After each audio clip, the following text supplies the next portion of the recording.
3-4 वर्ष हैं, बहुत विशेष हैं। क्यों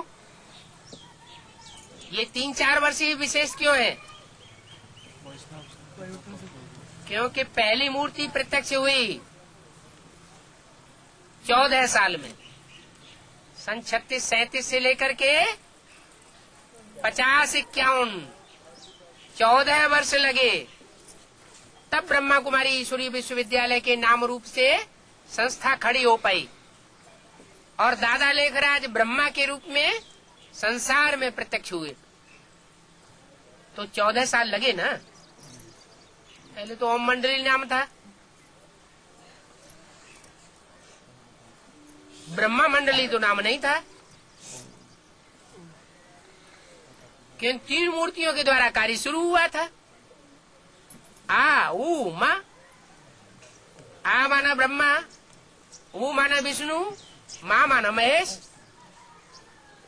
तो 3 मूर्तियों का जो कार्य शुरू हुआ वो आ ओम ओम ओम मंडली कहा गया।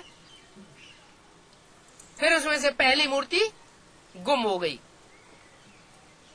यज्ञ के आदि में, खुद भी गुम हुई, राम की आत्मा भी गुम हुई, और उसके जो सूर्यवंशी बच्चे थे वो भी पीछे पीछे गुम हो गए।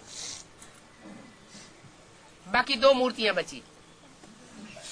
उन 2 मूर्तियों में भी विष्णु की मूर्ति भी थोड़े समय तक रही, और वो भी स्थापना करने के बाद गई, क्योंकि उसमें माताओं की महिमा ज्यादा है। स्थापना का कार्य उनका जो था स्वर्ग का सैंपल बनाने का, वो कराची में उन्होंने कर दिखाया और गई। फिर कौन सी मूर्ति बची जिसने काम करके दिखाया? ब्रह्मा, जिसको टाइटल मिला ब्रह्मा का, उसने काम करके दिखाया। तीसरी मूर्ति का, तो तीसरी मूर्ति भी माउंट आबू में आते आते प्रत्यक्ष हो गई। पहले कोई नहीं जानता था यज्ञ में कि ये ब्रह्मा है, बाद में क्लियर हो गया। ऐसे ही शंकर की मूर्ति को भी प्रत्यक्ष होने में 7 साल लग गए। 69 में ब्रह्मा बाबा ने शरीर छोड़ा, पहली मूर्ति गई, वो पहली ब्रह्मा की मूर्ति गई, और सन 76 में दूसरी मूर्ति प्रत्यक्ष हो गई। 7 साल लगे ना। ऐसे ही जो बुद्धियोग की शूटिंग का हिसाब था वो 2004 में पूरा हो गया। क्या? जो बुद्धि का काम किसका है? कौन सी मूर्ति का है? शंकर जी का कार्य। तो जो तीसरी मूर्ति का पाठ था वो 2004 में पूरा होता है। कार्य पूरा हुआ तो वो मूर्ति भी ब्राह्मणों की दुनिया में प्रत्यक्ष हो गई। अभी ब्राह्मणों की दुनिया में चाहे बेसिक नॉलेज वाले हो चाहे एडवांस नॉलेज वाले हो, शायद ही कोई ऐसे बचे हुए होंगे जो शंकर के नाम को न जानते हो। खुद ब्रह्मा कुमारियों ने ही प्रत्यक्ष कर दिया। क्या प्रत्यक्ष किया? शंकर पार्टी। मुरली में तो कहीं बोला नहीं, अव्यक्तवाणी में कहीं बोला नहीं, एडवांस पार्टी के लिटरेचर में कहीं बोला नहीं गया, एडवांस पार्टी की कैसेटों में, सीडीओ में, डीवीडी में कहीं भी ये नहीं बोला गया कि शंकर पार्टी कोई अलग से होती है। लेकिन प्रत्यक्ष किसने कर दिया?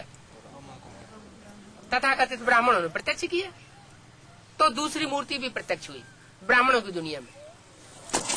अब है तीसरी मूर्ति की बारी। तो तीसरी मूर्ति जब प्रत्यक्ष होती है उस समय जो आत्माएं ये हिम्मत करेंगी कि हमें अपने अंदर परिवर्तन शक्ति लानी है, तो वो शक्ति जरूर आ जाएगी। जब जो निमित्त का कार्य होता है उस निमित्त में जो जितना सहयोग देता है वो उतना अपना भाग्य बनाता है।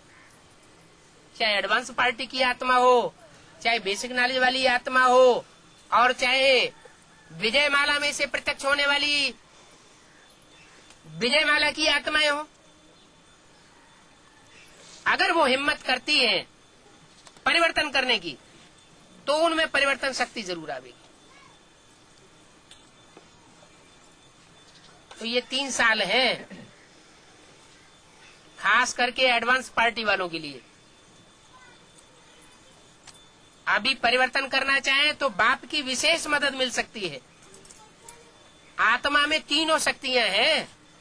कौन कौन सी शक्तियां है? मन की शक्ति, मनन चिंतन मंथन की शक्ति,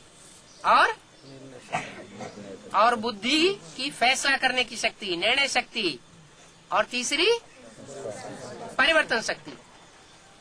तो तीनों ही धारण करनी चाहिए, या 1 या 2 धारण कर लेंगे तो काम चल जाएगा? तीनों ही शक्तियां धारण करनी है, तो आत्मा परिपक्व रूप धारण करेगी। ओम शांति।